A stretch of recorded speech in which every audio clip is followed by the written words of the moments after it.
Mga kasayan, yung nakaraan, tinesting natin yung digital speedometer. Hindi natin masyadong makita kasi ano siya, maaga. Ngayon titesting natin para mas makita nyo yung, yung digital speedometer natin. Kasayan ha. Muna tayo. Double contact natin. Park light, signal light. Okay, MDL, headlight. Yung ginayos natin na headlight, ito na rin siya. Yung ano natin, white yellow, okay na siya. Lumabas na yung white yellow. Ngayon, ito naman titest natin. Okay, nag-zero na.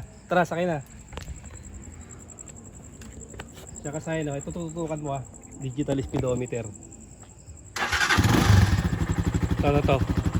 Siguro yung matutukan mo isuso mo siya, baka mamaya mawawala kasi naglalaban yung cellphone saka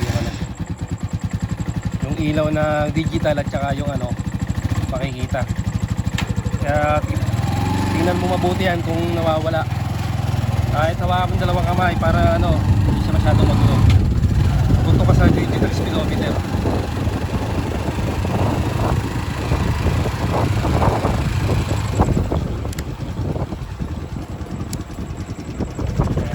Daanin na natin yung high and low.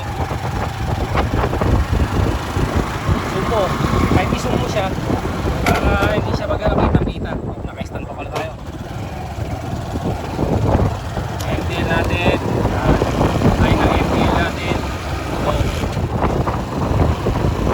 Kita natin nakaranga sa tinesting natin hindi nakita Maganda to kasaya kaysa kayo gumamit kayo ng cable, mas maganda na to.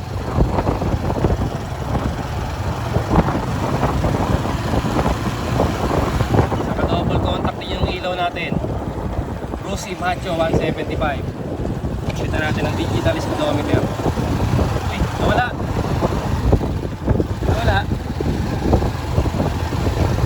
Pagka ganyan magwa 1 minute. 1 minute siya. At tutok ko sa dalaw sa ilaw. Sa ilaw natin kasaya na. Ayan yung high natin Ayan, high beam natin, low beam. Sa headlight naman, ito siya yung high beam natin na headlight. May tricycle.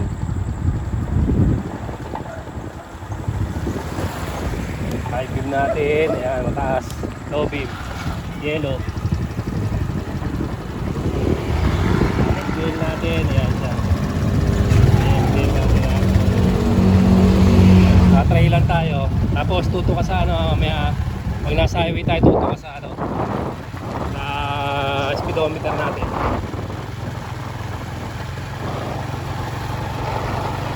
Kalawangin na kasi yung cellphone holder with charger.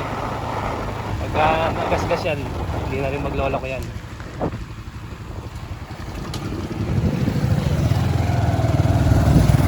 Okay, di ba tuto ka rito speedometer.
Kailangan safe na safe.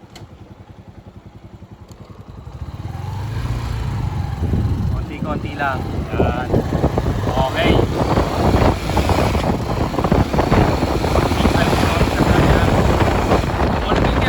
Voltmeter natin, reading natin. Postat.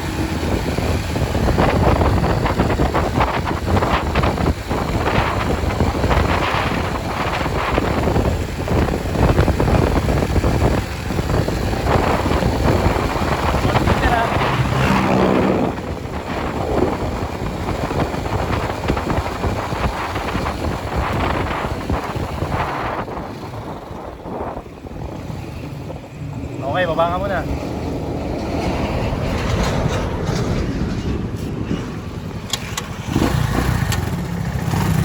Dito sa harapan. Ito kung may reading natin. Bukas lahat.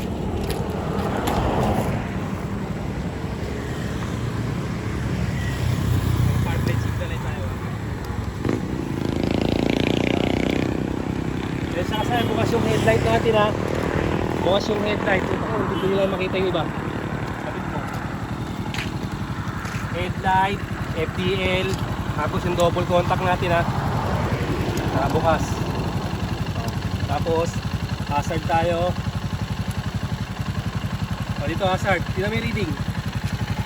Ayan yung reading natin kasaya ng macho ha. O yan. Yung reading natin nakabukas lahat. Hazard, taggalin natin double contact. Ayan siya. O, bukas lahat yung ilaw natin ha. Tapos yung ano natin, atras ka sa likod, park light, brake light. Okay, kasaya na. Park light, brake light natin. Okay, kasaya na. 13.6 kasaya na. Ayan, reading. 13.6 bukas lahat. O, siya yung digital natin ha. Susunod, maglalagay naman tayo dyan ng ano, na RPM gauge 3-in-1 para mas babagay kay macho natin. Babamachoin natin lalo. Try natin konti ulit si speedometer ha. Tutukan mo na si speedometer.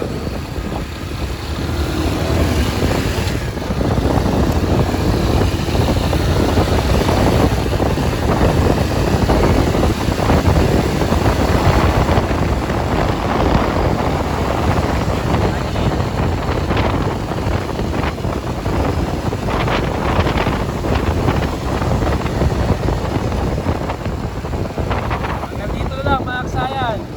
Salamat sa panonood.